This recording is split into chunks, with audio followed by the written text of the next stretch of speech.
This is More Than Before with Nathan Cook. Hey everyone, welcome to the show today. I'm really excited for our guest. He is an award-winning coach, amazing storyteller. He is the founder of LDR, Leaders Develop Relationships. He is an adjunct faculty coach at the University of Denver. He's a pastor, military veteran, father, grandfather. The list keeps going on, but most of all, he is a really good friend of mine. Dennis LaRue, welcome to the show, brother. How are you doing today? Oh, Nathan, thanks for having me, man. Just listening to that list of titles, I felt like Apollo Creed in the Rocky movies as they were going through all the little nicknames that he had. It's because there's a certain point when you kind of like, hey, stop reading. Like, you're making me sound too good. It's only going to go down from here. Oh, right? no. So you have been a really great friend, but we have worked together quite often, actually, in the past. You know, we were doing Facebook Lives when that was a thing. I don't know if you remember that. We called that DNA Today, Dennis and Nathan Today. We actually had my daughter on at one point, which became RNA Today, which... Don't go searching for that. It was not good. It was not good. You're never good the first time, right? No kidding. Oh my gosh. But it really has been a really cool journey. When I first met you, you were still serving in the military. By the way, thank you for your service. Yes. You were still serving in the military. You've had a very extensive career from military to being an adjunct faculty coach you've had such a broad range of titles and positions. You work with business leaders in your community, helping them develop their businesses. You've traveled around the world and actually helped different companies with transformational leadership and transformational principles, putting those into practice. I'm curious because someone that would look at your pedigree would say, oh my gosh, like he's just kind of always been like doing all this stuff. Is that true? Like ever since you were a kid, were you kind of the guy that kind of did everything, that you just got your hands involved and like, let's get to work? As a kid, I wouldn't say that at all about me as a kid. There were aspects of leadership. If it involved sports, then yes, that answer is correct. I was always that person on the sports team that was showing up, putting the best on the field, doing the extra work, always about winning, encouraging my teammates, a good team player, setting the example. All of that on the sports field is true. Outside of that, no. I didn't want to be involved in a lot of things. Like, I relied on my talent when it came to school and grades for the longest time. When I started forgetting my homework, well, then mom and dad got involved. And then I didn't forget my stuff because I was getting in trouble. Were you always kind of the high achiever, high performer in life? Yes, at least in my mind, I was. I was always, my identity as a kid was winning. Like the teams I was on was winning championships, winning trophies, first place, winning the game. That was huge for me. Being the best. Being the fastest runner in class in elementary school, winning ribbons on a field day, being told that I'm the best at something, that was everything to me. And my dad said this to me the other day when I was up at his house. He said, I have never seen a poorer sport and a poorer winner in all my life than you. Yeah, he said, I've never met anybody who was a sore loser and an even sore winner. Oh my gosh, that's so funny. What kind of catapulted you into going into the military? Because it's interesting nowadays because I don't hear too many kids who are talking about wanting to go into the military. It's a different view that we have on military, which I think is unfortunate because I love our military members, whether active or who are reserves or who are retired. There's such a great need for service members. I'm curious for you, what was the calling for you? What made you go into the military? In high school, I was like some of the folks here today. I had an Army recruiter that wouldn't leave me alone in high school. So I didn't know anything about sales, but here's what I knew. I'm going to ask mom and dad if I can invite him to the house. And I knew that they would agree. Got him to the house. He gave me his pitch. I don't remember anything he said other than maybe GI Bill and a dollar amount. At the end, I said, I'm not interested. And I knew that when I said that in front of my parents, one, now they were probably a little disappointed, but two, I knew that recruiter would leave me alone, and he did. He bothered my sister for a little while after that. But now, fast forward a few years ahead. I've got a year of college under my belt. I'm at a junior college for a year and a half. The year of college is another story. I met my wife. We're married. Daughter on the way. I'm working at a grocery store, full-time night shift, stocking shelves. At this point, I'm also thinking through things. I'm at that point, I'd had a huge transformation in my life, in my faith, where I discovered it.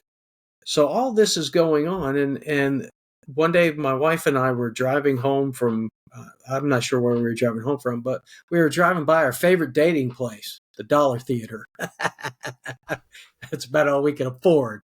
Dollar Theater, and in the same area, right next door to the Dollar Theater, was the recruiting station. All 4 offices there at the time: Army, Navy, Air Force, and Marines. And she said, "We should go check that out. What about the military?" I'm like, I don't know. But my instant shift was, well, hold on, wait a minute. What about the possibility? Okay, I got my pregnant wife. Let's do this. Let's check this out tomorrow because our schedule's better. But you're coming with me. I would not be a good poker player because I'm going to show you all my cards up front. I'm going to let you know you're going to lose the hand or win the hand. In this case, I was bringing her in as hey, look, I'm not signing any paperwork today, and she's my backup to help me because if she doesn't agree with this, I'm signing nothing. And so the next day comes, and it's the Air Force recruiter and the Marine recruiter, the only ones open that day. Army and Navy weren't there. And I said to her before that, I'm only going to consider the 2 offices open that day. I don't know why I said that, but that's just what happened. So spent an hour and a half with the Air Force recruiter. He told us everything that we needed to know based off of the questions we asked. He didn't volunteer any additional information. And the Marine recruiter we went to church with. And you know what? He pushed me and he pushed me out the door in less than 5 minutes saying, I don't have anything for you. I could have been a hot candidate, all ready to go. He didn't. He said, I ain't got nothing for you. He pushed me out the door. So at that point, it was the Air Force. And after talking to family members who'd been in the military, talking to parents, praying over it together, the decision was, okay, Air Force is it.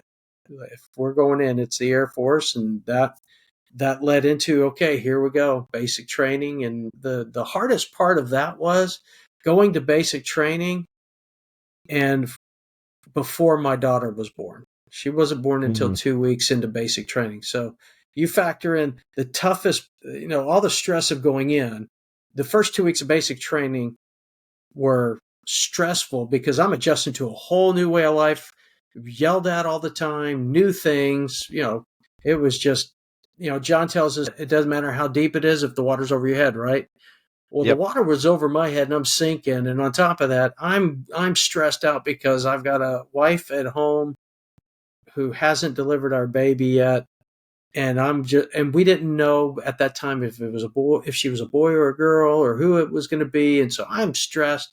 I literally lost my voice in those 2 weeks. I prayed every day, Lord, just give me enough vocal that they hear me. And on top of that, they hear me in such a way that they don't pick me out to pick on me. So I don't stand out the wrong way. What do you think from your past helped you the most through basic training, right? There's kind of a mental piece that is really required to go through that. There's some physicality, obviously. But for you, what helped you in your life up until that point, before going into the recruiter, before enlisting? What up until that point in your life helped you to be able to meet the challenge of going through basic, of actually enlisting? That's a good question. 2 things jump out right away. The first thing is I played sports year round. So I made practices, I made games. I didn't miss practices or games unless either I was sick or my parents had vacation and I couldn't, and I had to go and I couldn't stay home. So I was very disciplined and constantly uh, physically ready. So and being an athlete, even as a kid, there's a mental aspect to it. And so I knew from a military standpoint, physically, that I was not going to have any problems. I mean, I was a Mm. runner. I was running 10 miles for fun. I was running 10 miles to go to the mall to go see my wife while she was working and come home with hardly breaking a sweat. That's just, I loved running. Mm. I used to run everywhere. I was like Forrest Gump before there was a Forrest Gump when it comes to running. But literally, that's how I was. So that helped me a ton. But what really helped me going into basic training was actually having the conversation with my father-in-law. He passed away a couple of years ago, a Marine. And I asked him, tell me about your basic training when you were in Vietnam, going to Vietnam. He told me everything. Here's what I know. The Marines are the baddest of the bad. They let you know that. All the other branches of the service, whether we like it or not, we always say that. We always look up to those guys because of their camaraderie and who they are. So when he told me all about his basic training, I mentally prepared myself for Marine Corps basic training. I knew physically I was ready for any basic training. And so going in, I knew that anything below that, I should be okay. Was it still stressful? Yes. But it wasn't near as stressful as trying to go through Marine boot camp. So Mm. those two things really helped me. And also just my knowing that from praying through this and having that confidence that this is the direction I'm supposed to go. It's not going to be easy, but you know what? This is where you're supposed to be. Learn the lessons. Be present. Just do that little bit that's in front of you today. Practice, practice, practice. So just the discipline that I picked up from being a athlete, the mental training I got briefly from my father-in-law, and also that was to take care of my family first and foremost. That was my number one reason for joining was, I got a family to provide for, and this has got educational benefits. It's got health care for them, and I'm getting skills. I'm serving my country. I'm kind of getting the whole bag here. So let's Mm. make the best of it, and then let's see what happens from there. My intention wasn't even to stay and retire. My intention was 8 years tops. Wow, that's crazy. I've always admired your discernment within different circumstances and different situations. You always have a very good, clear way forward. And even when you don't, you're really good about asking questions. And I think it kind of comes from that. You've Mhm. always been, as I've known you, a very quizzical person. You're always seeking information. You're always asking other people who are around you. That statement of if you're the smartest person in the class, then you're in the wrong class. Well, Mhm. you are definitely on the smarter side of the class, I would say. But that's because you ask so many questions and you have for a long time. Was that trait of being quizzical, of asking questions, of being curious, was that always something that you had growing up, or was that something that you developed later on in life? I think it's always been there, and here's why. I've always loved reading. I can't Mm. remember a time that I didn't love to read. And mom and dad always had books for us. We had all kinds of books, dictionaries, encyclopedias. For those of you that are watching this, it was Wikipedia in a book format. Okay. It's Google and AI in book format that I had to read. So I had those, and I had books, and I've always bought books. And so I was always devouring books. I can remember in first grade going into the sixth grade section of the library and checking out books and taking them home and reading them and looking at them. And I was always wanting to grow in that way. And I just loved reading. So I think a lot of my questions were here developed from the books that I read. And I would ask mom and dad from time to time, but mom and dad, I grew up in the 80s, late 70s and 80s. And so moms and dads were normally working. And so there wasn't a lot of opportunity to ask them questions on things. And that's not a knock on my parents. I love my parents and they worked hard, but it was a different time. I was always reading books. And if I had homework or asked questions, I would ask them and they would help me with it as much as they could. But a lot of it was learning it on my own and finding the ways to do that and then just doing it. Now, I was one that would raise my hand in class a lot, but I got to the point where I was reading and learning. I didn't ask a lot of questions because I'd already read the books and I kind of had some of the answers already. So I got bored in class. And when I got bored, I got lazy. When I got lazy, I started goofing off and started becoming the class clown. Interesting. I love that questions and that curiosity and that love and desire for learning. Reading books has always been something that's been there for you because I think it truly has opened up doors for you. What are some of those larger doors that have been opened up just by you being willing to ask the question or by seeking out information? What doors have been opened up to you by merely asking questions? A couple of doors have opened up asking questions. The first door that came to mind when you asked that question was in my military career. Now, I was enlisted. There's an officer enlisted. Officers are like your generals and your colonels. I was enlisted, and I was involved in a process that involved the presidential budget cycle for the Air Force. And we had a new colonel in our organization. I came to his office to brief him because on the next day he was going to be a part of that process where they were prioritizing mission and getting the strategic budget submission together. So I came in to do the pre-brief for him for the next day, and he said, hold on a second. As he's listening to me talk, he's like, hold on. He gets on the phone. He calls the person running point for that session tomorrow, who happened to be a friend of mine, and he said, hey, can I send Sergeant LaRue in my place tomorrow? They're like, Sergeant LaRue? Are you sure? Yeah. He goes, yeah, you can send Sergeant LaRue in your place tomorrow. I'm like, okay. So the next day I'm in this room. One, I got a brief an initiative from another base I was in to defend why it should be in the list. And that was from years before. Now I'm sitting at the table with generals and colonels and high-ranking civilians equal to them, prioritizing mission that goes into the presidential budget. I should have been setting up the room, clicking next slide, and getting the coffee based off of my rank in that room. The information and being able to present it to my leadership, it opened the door for me to be in a room that I shouldn't have been in based off of my rank. So that's one from good questions. Another one that opened up, wow, there's a couple. I've got to meet some really cool, amazing people over the last few years. I got to meet the San Antonio Spurs head coach, Greg Popovich, just recently elected to the NBA Hall of Fame.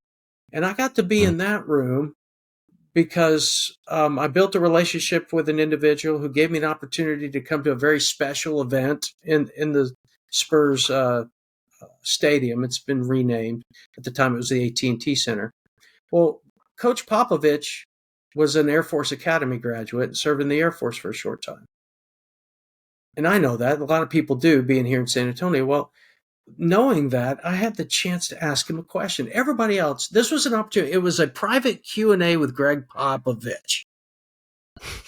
Now, most people know Coach Popovich as being kind of grumpy with having to answer questions during basketball games, which is true. And he explained why in this event.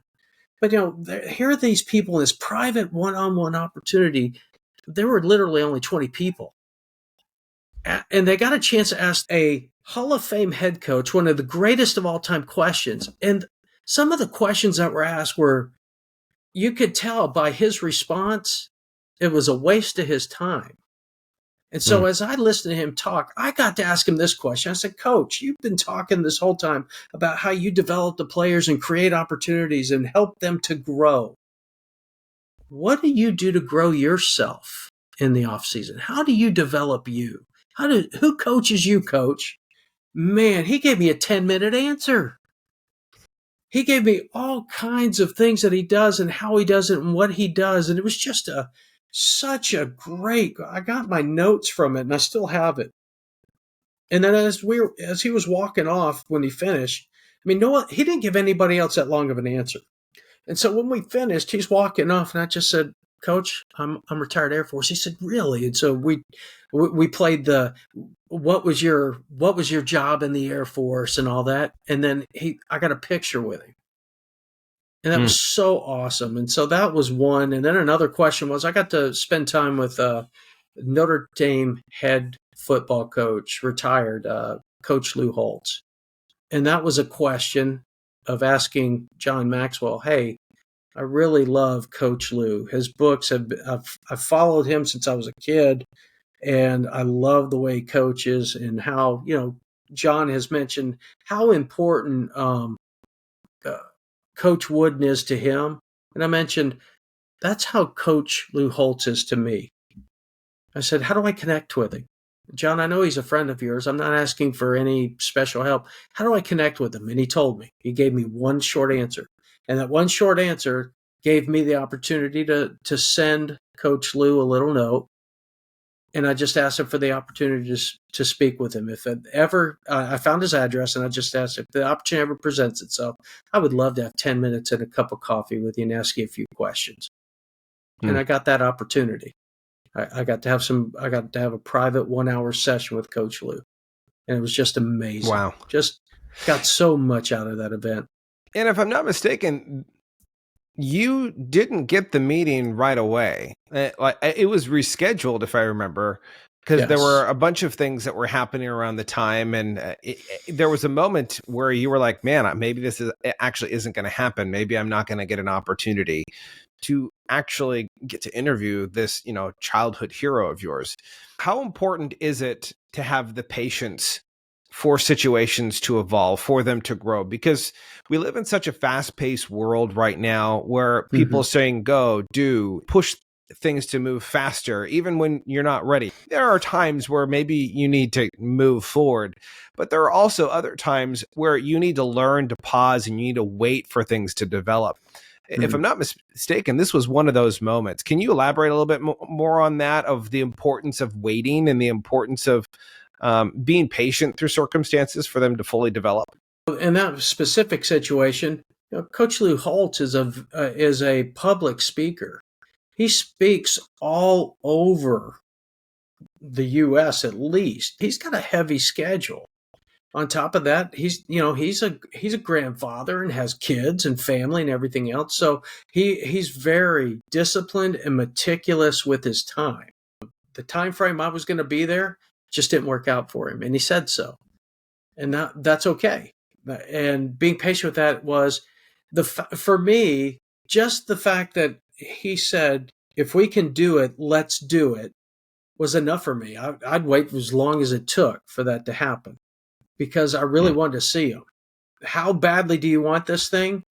Well, then you're going to be patient if patience required. If you don't want it, well, then you're going to be impatient and try to force it, and you're going to lose it. You're going to lose it and the opportunity, and it may not come around again. And so I was willing to be patient, just say, you know what, in this case, it's a timing. It's not me. It's not him. It's just a timing situation. So when it did happen, it was better than expected. It was just incredible. Some of us, we're in this personal growth and we're told to get out of our comfort zone. If we are impatient pushing on something, you're no longer, you're out of your comfort zone, but I think you're also out of you're trying to push it, your will to make it done. And sometimes that doesn't happen. For those of you that are maybe new to growth, or maybe you've been growing for a long time, we always talk about how growth is important, that we should all be growing, we should all be developing ourselves. And what do we hear? The only time that you're ever growing is when you're outside of your comfort zone. You're in the uncomfortable zone, right? But you can't just be pushing and pushing and pushing so far out that you leave the uncomfortable zone, the discomfort, and you go straight into the pain zone, the danger zone, right? Highway to the danger zone. That's what comes to mind to me, because so many people are wanting to grow. They want to become better. They want to develop themselves. They want to develop the skills. They want to hone some of the skills that they have. But sometimes we bite off way too much. We jump way too fast. We start barreling towards a corner where we're going to have to make a sharp turn, and we're not going to be able to make that sharp turn because we're out of control. We're no longer in the control of being in the uncomfortable situations, that stretching zone. Yep. We know about the rubber band, right? If you stretch a rubber band, it becomes useful. But if you continue to stretch that rubber band, all of a sudden it breaks. And once it breaks, you can't put it back together. And I think a lot of people are finding that nowadays. We have so many people that are experiencing burnout. They're having depression. They're having all kinds of problems in life. And we're not even just talking about people who are on the later years of their life. We're talking about kids in school that are so overwhelmed with everything going on because we keep putting things on their plate that rubber bands are snapping left and right. And so I like what you say about that. It's, you do have to be in that growth zone, but you don't want to push it so far out. You don't want to push it to the part where you're actually in the danger zone of your life. You are in an interesting stage of life where not only are you working your own coaching and speaking career and job, you're also working at the University of Denver, and you also have your grandkids now that are in your life. And I know that they mean so much to you. Might hear them in the background too. Might hear them in the background. But I'm curious, how important is it for you to show up consistently as the same person in each one of these different aspects of your life? Because growing up, at least I was taught, and when I say taught, I don't think my parents taught me this, but it was something that I learned from culture, that you have to change who you are in every single circumstance if you want to be successful. And I think it's actually the opposite, is that you need to stand out in every single circumstance because of who you are and who you were created to be. How is that alignment important to you today as you're juggling these three different roles as the same man? It is difficult in some cases. Like right now, but my granddaughter has big feelings, and when she doesn't get her way in some things, she's 5, but she gets fired up. The struggle with showing up in all of those areas. It happened today. I was in a meeting. My 3-year-old granddaughter came home. She came home from pre-K. She couldn't wait. She runs up the stairs. She tells her granny, "Hey, I want to go see Pops." So Pops is in a meeting. She said, "Oh, that's okay. He'll let me in." Because I do. She knocks on the door. She comes in. She comes to the chair. "Hi, Pops. So good to see you." I give her a big hug, kiss on the forehead, and I'll say, "I'm on a meeting right now," and she'll go right out the door. But I want to let her know. I may have not done that with my kids. And I realize I need to be, so there's growth for me. I'm going to do that for my grandkids. Let them know they're so important. As much as I love the people I'm serving in business and the people I'm teaching, my students, because when they sometimes come in during that class too. And I let my students know that. And a lot of them are working parents too. So I want to let them know from a consistency that I value my family and they're very important to me. And without them, all of this stuff doesn't even happen anyway. If I'm not doing well here, then it messes up everything else elsewhere anyway. So I want my grandkids to know that they're valued no matter what. And that shows up in my work. It shows up in school and serving in that capacity. And so that's one way I try to stay consistent there. And it's tough. Because that one part of you is like, you're interrupting. I'm in the middle of a lesson and you're a distraction. But I don't ever want them to feel like they're a distraction. I heard this from a guy by the name of Colin Sewell. He said, "People are not an interruption to your day. they're the reason for it. Mm. And so I want my Man, that is grandkids to so know, good. isn't that a great quote? I heard that and I know him, and I said to him, Colin, this is so good. I'm keeping this. I use it all the time because that's how we can be consistent. Rather than get frustrated at work at what's going on at work, or frustrated over here with this person, or hey, even road rage. If I understand that Yeah. the reason for my day, that the people that I come across each day, they're the reason for my day. It helps me be consistent, show up consistently at every part of my day. And it gives you opportunities. We see the small little setbacks of life. We don't want to ever convey that, our children or our grandchildren are coming in and there's setbacks. But those small unexpected things that happen in our day are actually opportunities for us to grow and for us to really reveal what's in our heart, what's going on. Because I think so quickly we kind of have that knee-jerk reaction. Oh, I'm on a call. Like, you got to get out of here, or be quiet. Like, don't you know what's going on? It's so easy for us to knee-jerk and have a reaction that if we were to stop and pause long enough to say, oh, what is that? What is most important in this moment? And I love that for as long as I've known you, you are such a big proponent, a big person when it comes to reflection. Reflection is a huge part of your life. You talk about reflection a lot whenever I've met with you. There's a lot of importance when it comes to reflection. A lot of people don't understand why reflection is so important. How has reflection come across in your life in the way of how does that benefit you from having those reflective moments? Because we are moving so quickly, right? It's hard to slow down.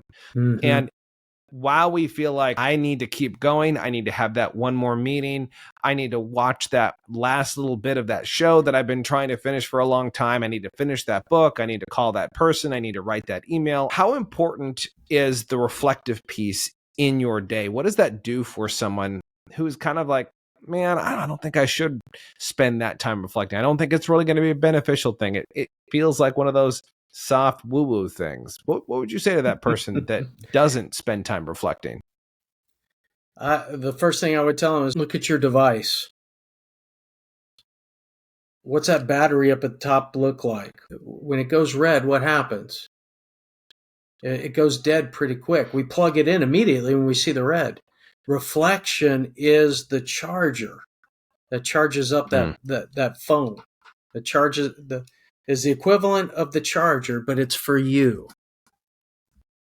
And that pause in the day, it could be the start of the day, it could be the middle of the day. I do it throughout the day in different patches now. I've gotten to where I need to take moments to recharge my battery throughout the day. Well, just before I got on here with you, I'm charged up to be with you. So it doesn't take much to get us together and charged up, right? But he had to go run laps outside and, throw cold water on himself. And, he probably, had a bunch of hot sauce so he could be fired up and ready. Right. I got my coffee with me. That's part of it. But I don't know if you can call that a cup of coffee. That's like a bath of coffee. It is. But over here in my chair, I sat in my chair for a couple of minutes and just reflected on the questions, reflected on what being present, being prepared, just thinking through the day and being present to let everything that happened up to this point of the day, just to let that go on the wayside so I could be present. And that's what reflection does. Reflection helps you be present in the moment. Reflection helps you learn the lessons from the past so you don't repeat them in the future. Reflection helps you to ask the questions you need to ask to get the answers you need. And for me, I started reflecting when I started growing my faith. That's when I started really the process of reflection. That's when I started asking the questions, okay, how do I grow? How do I grow in character? Because, we talk about personal growth. Character growth is not optional. Personal growth is optional. It's your choice. Character growth is not optional. You will not be successful in this life with horrible character. You may have a lot of money, but there's a lot of people with a lot of money that wish they had good character. Everybody's looking for happiness. Happiness is a choice, and happiness goes back to character. So going through and growing character and asking those questions, well, what does this look like? How does this show up? Where's the opportunity to practice this? And being open to those things. And then when I mess up, reflect on it. What happened? What did I do wrong? Did I do anything wrong? Was it just not enough experience? Working through that process in different areas, that if I never reflected, then we keep getting what we always got because we keep doing what we've always done. And reflection breaks that cycle and helps us to see, okay, let's be I love sports and I love sports broadcasters. Be the own sports broadcaster in your life and just look at what's going on in the field, but it's your field and it's your life, and tell the story of what you're seeing. I love it because I like how you were talking about this, because I think so many people think about reflection as a reactive tool. You have something happen in your life, and reflection is almost kind of like we used to make fun of, maybe you didn't. I remember making fun of, sisters and girls. Oh, you have your diary, you have your little journal. You're going to go and write in your journal of what happened today. But what's interesting about that mentality doesn't serve you. If I would have realized back then what I know now, that reflection actually doesn't help you to just recall the past, it helps you to prepare for the future. Reflection isn't just reactive, it's proactive. Mm-hmm. In fact, even when you were talking about sitting in your chair before you were coming on here, that moment of actually having reflection prepared you for the end game, the end result of what you wanted to accomplish when you came on the podcast. And I think that's really important for people to understand, because reflection isn't just a reactive tool. Reflection is a tool that helps you to be proactive. It helps you move forward. It helps you gain clarity. It helps you to stop making the same stupid mistakes over and over and over again. I'm guilty of forgetting to do reflections. It's really easy to put it off. Well, it's really not going to make that much of a difference. But I will tell you that when you put in the effort, when you actually have a consistent, scheduled, reflective time in your day, and I know that you have this, Dennis, but if you put that time in every single day to have reflection, it really does change the way that you show up in your life.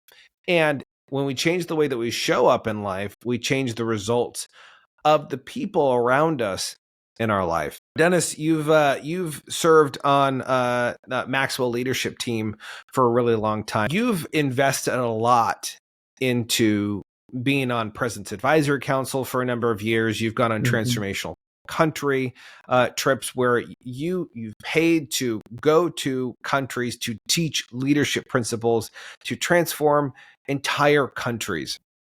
And I think what's interesting about this is that at the core, most people who know John Maxwell, and if you don't know who John Maxwell is one of the foremost authorities on leadership. And one of the things that's so amazing about John Maxwell is John Maxwell, deep down at his core, has character, and his values have just been unshakable. Like he is a guy that you can count on to show up, that he's not going to have something pop out of his closet and go, oh my gosh, we can't have him on the stage, right? Character and values are so important. And I think it really comes to him understanding who he is. How has that been for you? In your life, what is a characteristic of who you are that has helped guide you to this point in your life? Something that has kept you from going off the beaten path. What is one of those core values that you really live by and you have lived by for a long time? Not because you say, you know what, curiosity is one of my core values, and I'm just going to be curious all the time. It's not how it works, right? You have to identify, you have to understand you're born. There's a characteristic that naturally comes out throughout childhood. You see it throughout high school. You see it throughout your younger years. And for most people, they don't even understand or realize it until their later years, right? But it's cool in those later years that you can look back and go, wow, this is actually a core value. This shows up even when I'm not trying to have it show up. It still shows up. What's one of those core values for you that you operate your life by? Wow, that is a fantastic question. Um, Gosh, the one that shows up the most for me, there's a couple that come to mind, but the first one that comes to mind for me is excellence. Everything that I do, I want to do with excellence. Now, do I know? But my motive is to do that. One thing that comes to mind right away is my handwriting. I can remember in second grade, I remember this to this day. We're practicing our letters or writing words, and this is when they taught cursive, probably now hieroglyphics to some people, but writing in cursive. And I'll never forget, the teacher's name was Dorothy Winder, and she said to me, Denny LaRue, you have excellent penmanship. And I've always remembered that, and I've always tried to write that way all the time. Still to this day, I've always valued excellence there. And in sports, teams that I watch, excellence. It's not that I'm critiquing everybody else, but I value mastery. And so there's certain things in my life when I make decisions, some of my decision making comes down to, are they masters at what they do?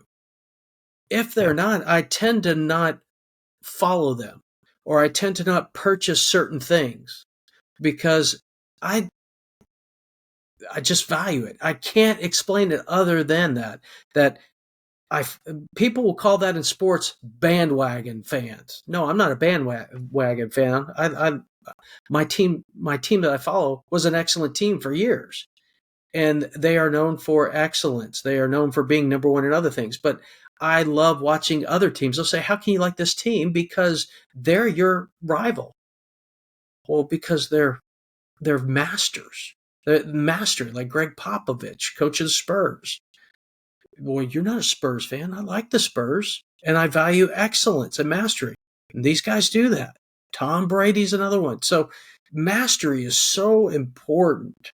You know, when I see things like the Samurais or Bruce Lee, they were masters of their craft, and that resonates with me to the point where, like, people right now in football, everybody's all excited. It's football. It's preseason. It's training camp. I hate training camp and I hate preseason. Why? Because it doesn't count in the standings. I want the players on the field that make the team and move the team forward towards the playoffs. To me, I like practice, and these guys and pros are masters at what they do, but I don't like to watch it. It frustrates me. High school football, I won't watch it. It frustrates me. Why? Well, they're high schoolers. They're not masters of their craft. They're becoming that way. But there's something about that mastery that's always stuck out to me. Excellence and mastery. I've really loved that, the excellence and mastery piece, because it really is a rarity that we find it nowadays. There's so many people that are jumping from one thing to the next. Everyone is quitting things nowadays. No one sticks around for anything. You've got people who leave their marriages left and right. Like, it's really difficult to find people that are persistent enough to want excellent, to want mastery in their life. And I love that, because that truly is a quality about you, that when you show up, you truly do your best in every single circumstance. Now, your best may not be, to the level that other people might want it, but it is your best, right? And there's a difference between perfection and excellence. And so I really love that about you. So Dennis, in terms of relationships, because relationships are really important. I love that you said earlier that you came to a moment in your walk, your faith walk, that you really started to own it, that it wasn't yours up until a certain point in your life. I'm curious, what was like growing up for you in terms of your relationship with God? And what did that look like for you to come back to a place where it became established in your life, where it was no longer a practice and it became a relationship? I remember as a kid going to church a lot. Mom took me to church. Dad didn't always go to church, but Mom took us to church. And we went every weekend for as long as I can remember. For several years, we went. Now, I went to church. It was like going to school. For me, it was a social gathering. I went to see my friends. Um, but there was always a spiritual side to me. It wasn't when I was there. I didn't. None of the stories stuck with me. The sermon. I wasn't paying attention to it. I was just there. And I remember at the age of about 10, I remember my mom saying, okay, if you don't want to go to church anymore, you don't have to. And for me, being a sports fan, I'm like, Sunday, I'm living in the Dallas-Fort Worth area. I got the Dallas Cowboys, football, or go to church. Well, for a 10-year-old, that's an easy decision. I'm going to stay home and watch football. And that's what I did, sports. But there was still that spiritual side to me. But our next door neighbors, they're like second family to me. Their mom said to me, she remembers one time we were playing in their little fort. We were playing church. Well, I got to be the preacher, and I'm preaching from a Bible. I don't know anything that I said. I don't know what I read or said, but we were playing that.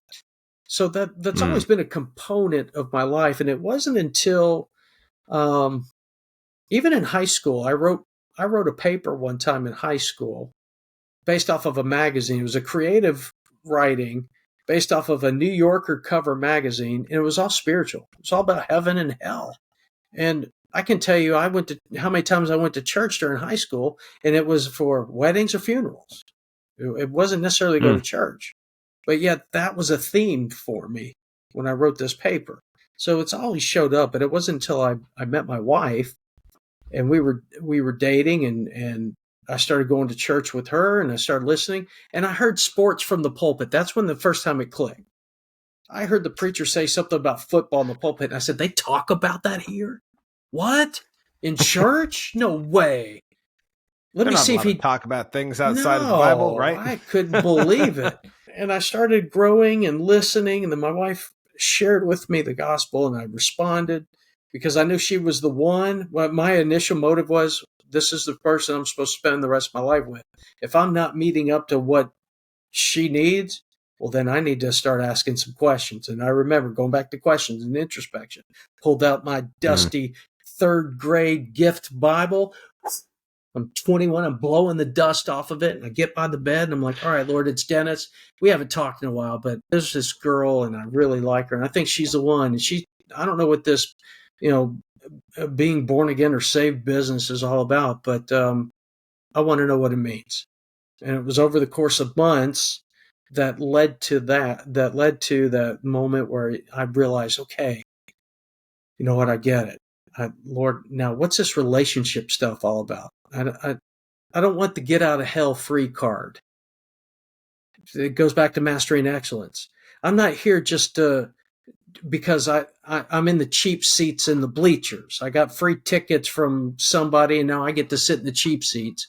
What do I got to do to get on the front row? What do I got to do? You want to get on the field. I want to get on the field. I want to grow. What is this all about? Thankfully, I had mentors early that were spending time with me and helping me understand the Bible, helping me to pray, teaching me how to listen and grow. And just, it was consistency. I couldn't wait to read. I couldn't wait to study. And I knew that I was gifted to communicate and teach. And so I immediately was thrown into, teaching Sunday school to youth, being a part of a youth department. And a pastor said one time, I want you to fill in the pulpit for me. I'm going to be going away. I want you to fill in. I'm 23 years old. And now I'm giving my first sermon. And so this whole process of daily reading, and I love reading, so it didn't take me long to start filling up my library with books about growing spiritually. And so it's been a learning process ever since. Every day I'm learning something new. Every day I'm growing. Every day I'm also going back to fundamentals like character development and reviewing character areas. And, where have I gone off the rails? And that's happened in my walk. It hasn't been easy. Read the Bible. David had his mistakes and all of these others when we read it, we're like, oh my gosh.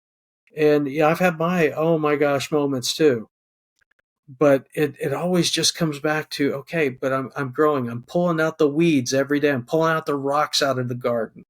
I'm learning now to shift from constant introspection to, how do I give this away?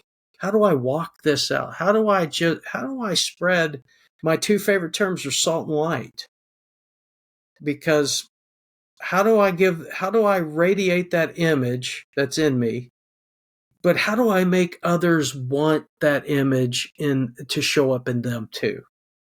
And that's where the salt comes in. Dennis, I have one more question here for you before we wrap up.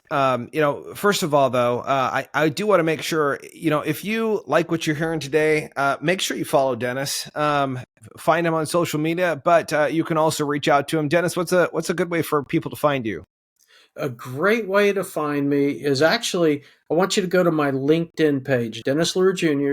My page will pop up, and on my page, there is a Calendly link available to you, and click on it. It's a 45-minute conversation that we have, complimentary. It's just to get to know you. I call it a virtual coffee.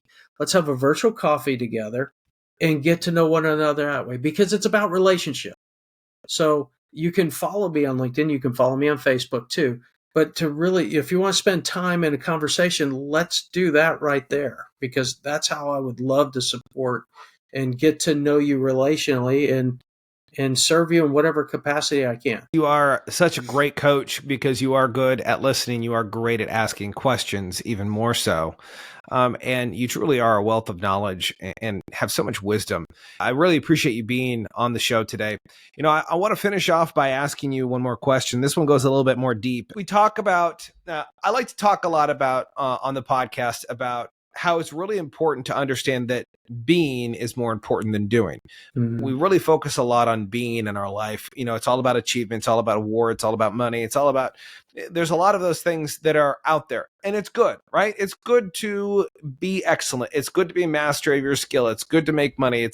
These are all good things, mm-hmm. but it's not worth losing a part of yourself to go after them, losing a part of your identity.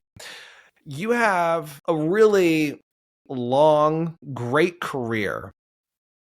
And right now you have some grandbabies, some grandkids that are around you consistently and often. What is that core value, that character piece that's inside of you that you would love to see instilled in your grandkids that they would move forward with and that they would pass that on to their kids? What's a core value piece that you hope, by the way that you live your life, by the way that you show up, that your grandkids will move forward in their life carrying that same legacy? That is so good. What a great question. There's so many values that come to mind, but I think the value that comes the most with them is being available. I've got a picture. It's one of my favorite pictures of when they were even smaller. So they're 5 and 3 right now.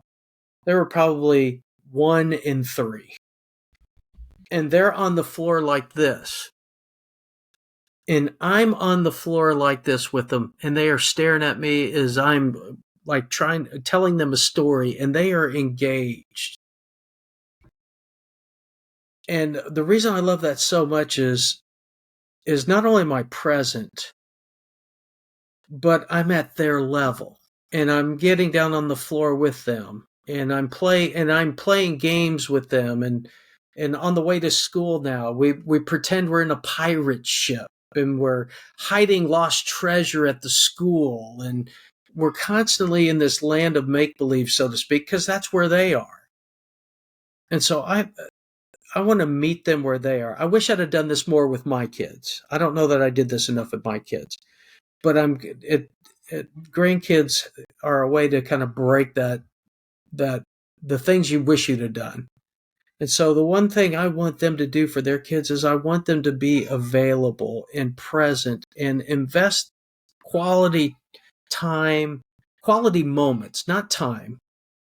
But when they are there, they're present in the moment and they're understood, because kids, that's all they want, that I've noticed. Kids just want you to be available and present and play with them for a little bit. It could be 5 minutes, 10 minutes, a half an hour, those are the moments and the memories that last, and those are the things that they remember, and then those are the things that they bring to the generation that they bring up. It's those positive memories and moments with family or friends or whatever that they carry on, and rather than all the negative stuff. If I can create enough positive memories in their life, positive moments in their life as their grandfather, as their pops, that when they grow up and have their families, they will be doing the exact same thing that their granny and pops did with them, that were positive and helpful, and passing that along and have great memories. And I think that's where we as all generations, we focus so much on all the stuff that we did wrong in the previous generation, and we wonder why the next generation is the way it is. Well, all we did was focus on the wrongs. How about we focus on some of the rights and pass those along and reinforce those? And let's catch people. I tell this to my students all the time in my class. Catch your employees doing something right. Catch them doing something right and tell them what they did was right, and let them know they did it right, and even let them know in front of a group of their peers that you saw that and it was right and great. And I promise you, it will make a difference in the culture of your team. It'll make a difference in that person's life. And I promise you, they'll never forget it, because we don't do it enough. You could not end on a better note right there. Brother, I want to thank you so much for being here today. I know so many people that are listening to this, that are watching this, they've been poured into today because of what you've shared. They've been encouraged. They've been pushed, ready to go, to do some active reflection so that they can prepare for what's coming up next. Make sure you listen to this again and again. Share it with a friend in your life that needs to hear what Dennis had to say. And I also want to encourage you, make sure to subscribe to the podcast, share, like it. It really does actually help the show. Thank you again, Dennis, for being on the show. We'll see you guys next time. And remember, be more, see more, experience more together.